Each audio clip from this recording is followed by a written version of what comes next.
My name is Kindiki. I'm the Deputy President of the Republic, and thank you for clarifying, Madam President.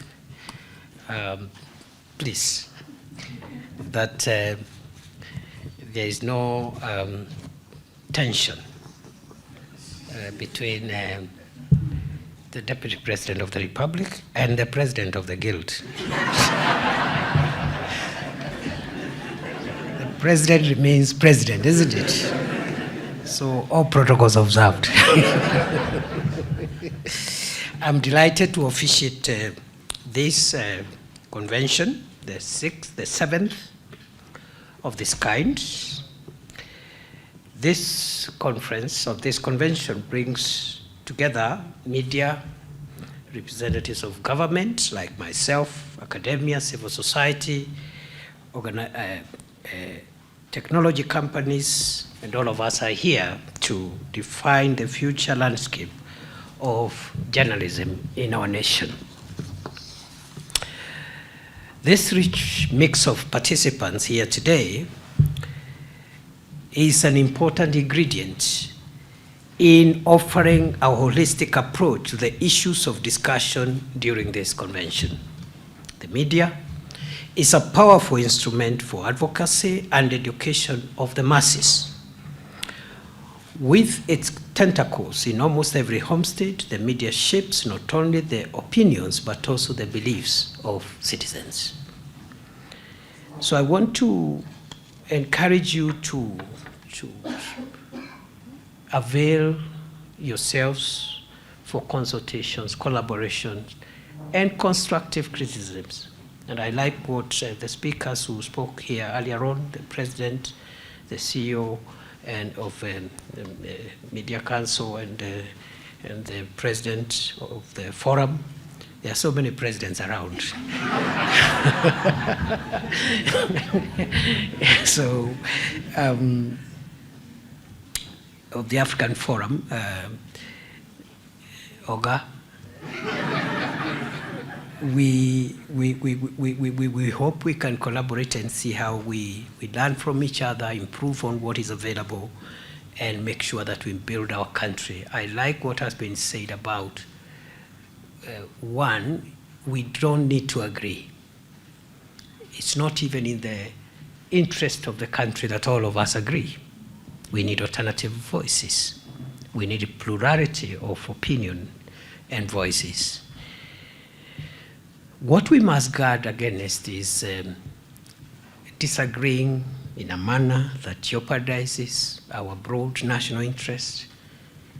We should not, for example, disagree violently and use violence on each other.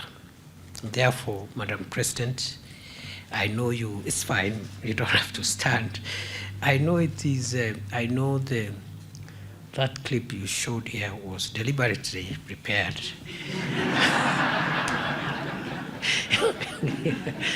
And the message is home. The message is home. And I better say no more, because other than the current role, you know, I am the immediate security minister of the country. So some of the things you're saying, I'm familiar with them. You are familiar with them. Maybe because we were in different positions and roles, I could have a perspective that you may not have. But I also admit there are perspectives from your side that we could not have as government. So the thin balance, therefore, of how we articulate our differences of opinion and different positions in the transaction of our national life, whether politics, business, professions, we must make sure that in those transactions we don't hurt our national interests, especially the existential, foundational circumstances that assure the long-term sustainability of our country. Now, you know, the balances between freedom of expression, assembly, picketing, media freedom, access to information, on the one hand, heavy protections, quite elaborate protections in our Bill of Rights. How do we balance that with public safety and make sure that the constitutional order is not overturned by extreme expression of democratic ideals? And those balances are in the Constitution. We don't have to go very far. We'll find them there. And only hold each other to account when either of us is on the fringes of those balances. That is my plea. You know, our friends in the US had a democratic stress test like the one we had in June in this country. I would not call them protests, I would call them a democratic stress test. Because the tensions between the liberties of the citizen, which are immutable and entrenched, and the survival of our constitutional institutions, that delicate balance is something we will have to navigate going forward. I don't want to raise issues which are not for this forum. But I've been wondering, as a citizen of Kenya and as a leader and a member of this administration, we are guaranteed our freedoms in very absolute ways, sure. But I thought the same constitution has also asked us to preserve the nation and preserve the constitutional order and its institutions. I thought so. I thought so. If that be the case, for example, if, for example, through popular consensus, and I'm saying this is hypothetical, it did not happen, but if by popular consensus we generate adequate public consensus to do away with some of the institutions of governance completely, and we can go all the way into doing a referendum to validate it, because that is the absolute way of democratic expression. We decide, the people of Kenya are sovereign, it is true. They exercise their sovereignty either directly or indirectly, directly through the organs that are established in the Constitution like Parliament, Legislature, Executive, but directly through elections and referenda. If we all decide, for example, through a popular consensus that we build public consensus that we don't need some of the institutions that are established as the Constitution.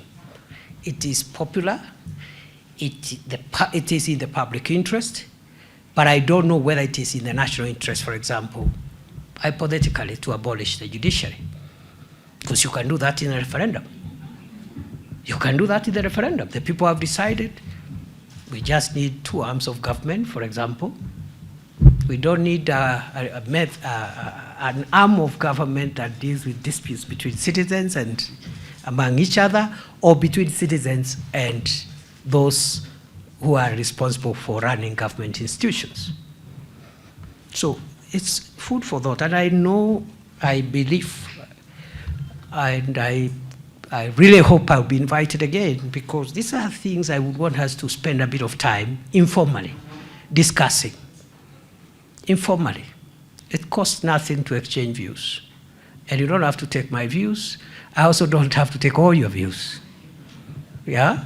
But because this is a formal process, I will leave it there and say the following things that are relevant as I close to this forum and the issues that have been raised, including the clip that was showed carefully and strategically. First, my sister here, our Cabinet Secretary for ICT, is one of your own. Is one of your own. She is, yes, a member of government, and so forth, but professionally, she's one of your own. I am a member of government, but professionally, I'm an advocate of the High Court of Kenya. I am a member of the legal profession. Okay? That is a lifelong badge of honor we all carry, you know. So I see no reason why we should not have avenues for talking to each other. I see no reason. I just gave Margaret as an example. She's a professional from your own circles. In the office, all the offices, including the office of the president, the office of the deputy president, some of you people are there. I'm seeing one seated in front of me who works in my office. Francis is known to many of you here. So I don't see why, for example, even outside the formal avenues, why some things should bother us so much, because the minister, for example, being one of you, is somebody who can reach using your professional channels and maybe bring to her attention some of the things that she could have either forgotten or perhaps not appropriately balanced with other things as she runs that ministry. Therefore, we agree with you fully on the strengthening of KBC as a public broadcaster. We equally agree with you fully and unequivocally on the need for us as a country governed by the rule of law and a constitutional order. We should respect court orders and what the courts have said about the relationship between the Media Council of Kenya and the Communications Authority. There should be no doubt or debate because we are a country run by the rule of law. There could be interpretational issues and so forth, but that is a discussion we can have. But I think there is nothing to negotiate around that space. On the safety of journalists, we agree. For the reasons which I have said in my formal remarks, we agree that the safety of journalists is critical. We believe in the freedom of the media. We endeavor to protect it. Our Constitution has guaranteed these freedoms. And you expect it in a society, occasionally there will be infractions. The problem is when we do not address those infractions as we are required. And therefore, I want to commit for the journalist who was hurt here in this city, that is quite unfortunate. And normally when an event like that happens, there are two ways of dealing with it. One is through the internal police, internal affairs police unit, but also more objectively through the IPOA, the Independent Police Oversight Authority. Now we've had a leadership transition in the last 3 months. We have a new IPOA coming on board, I think any time from now. They'll be sworn in. Parliament has approved the names. So, and the other one had, I think, given an exit report. So these things happened at a time when there was a leadership transition. So I will be following up on where we are, and I want to undertake, Madam President and the rest of the colleagues here, that we are going to follow up to ensure justice is done and establish who did this and bring that person to account. Because as I said, the balances are clear. The Constitution allows the use of firearms by persons allowed by law to protect 99% of law-abiding citizens against potentially 1% who want to hurt the rest. The law allows. But the same law does not permit a police officer or an official of the security forces to use your firearms to hurt people outside the Constitution and outside the law. And therefore, I want to undertake that we will follow through, especially now with the new IPOA Commission, to make sure that full justice is served. On the question of the board at the Media Council of Kenya, I am told in the next 2-3 weeks, the minister has told me we are finalizing the completion of population of that board so that we don't have governance gaps in the industry. The same applies to the Media Complaints Commission. I have noted and I'll follow up. On the issue of advertising, I totally agree with you that advertising budget should not be constrained because of differences on the kind of publicity government is getting. And even when government is aggrieved by bad reporting, because there are also infractions from your side once in a while, just the same way there could be infractions from those of us who are in the government side. So we will be starting a conversation on how we discuss among government. I know some of it is ongoing, especially on the question of pending bills, which have really made some of the media houses to really have to struggle for services they have rendered. But as you're aware, pending bills are a general challenge in our economy. But on this one, I followed up before I came here, and I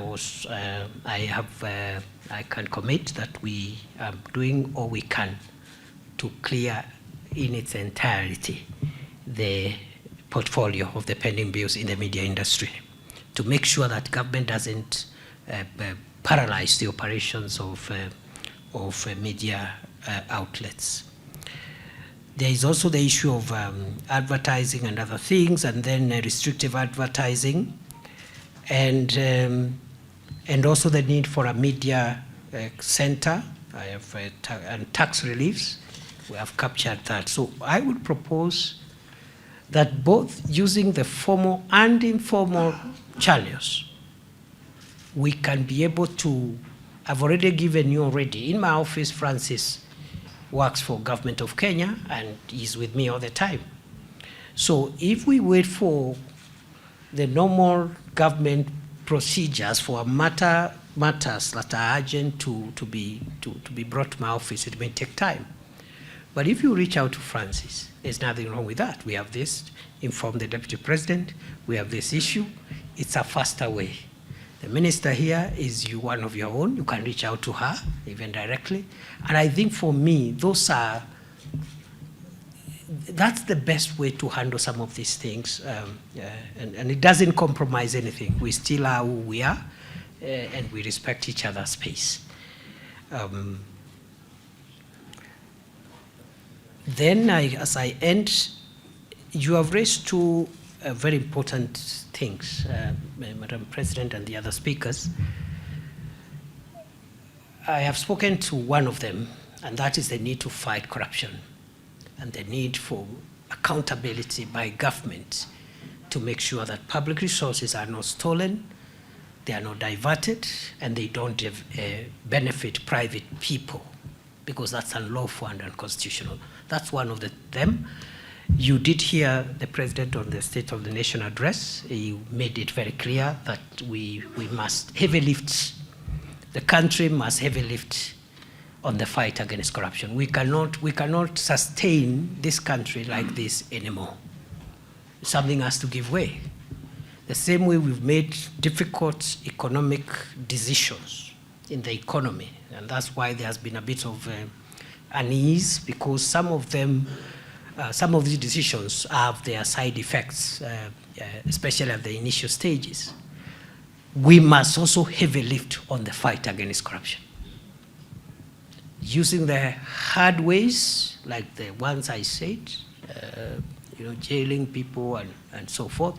But also I also mentioned about soft ways. How, for example, using technology, we have reduced the number of characters who are diverting public funds. And if we put that project into 100%, collect traffic fines and everything digitally, we would have saved a lot. And then, of course, we start now asking, how are we spending this money? And that's a conversation we must engage in. But the second and last grave matter that you've raised, and we concur entirely, is the issue of what climate change portends for Kenya. I am glad you took initiative to develop a manual and build capacity for journalists and editors to be able to transact with this very complex and quite frightening phenomena that is changing the DNA of the world. His Excellency the President has provided political and diplomatic leadership on climate change diplomacy globally, leading to the hosting of the African Climate Summit in Nairobi, and thank you very much for the support you gave. The highlight, the profiling of that summit was phenomenal, and we owe it to you, because you are the owners of the instruments of visibility. Climate change and corruption today are national security threats. I have just left the Interior Ministry. The traditional threats of terrorism, organized crime like banditry and so forth, and trafficking in persons will continue to be there in the foreseeable future.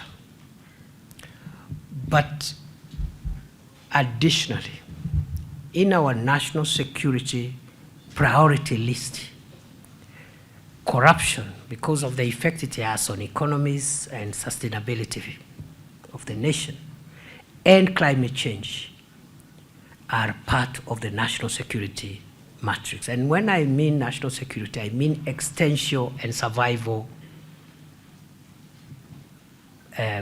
aspects of our country.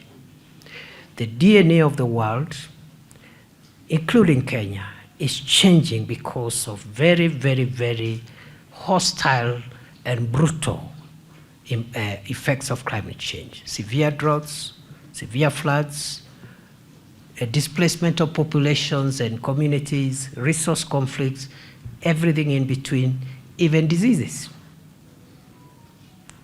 And therefore, good people, you are leading the way in integrating your profession to the science of climate change, and that is very commendable. And this country applauds you for what you've done. And really, if anybody had a doubt that the Kenyan media is a trailblazer and a thought leader for the region, and I dare say, we also compare very well even in the world. The kind of things Kenyan media does are not in so many democracies, as much as we have problems. In fact, the reason why the challenges we have get highlighted and we get angry when infractions are committed is because our country allows the visibility of those infractions, and we have a very good media, a very good constitution, and I think we should all struggle to fit into the very, very, very good example that you provided, so that other sectors can follow suit. Those are my remarks for today. I wish you all the best. I hope you said you're giving me the book or something.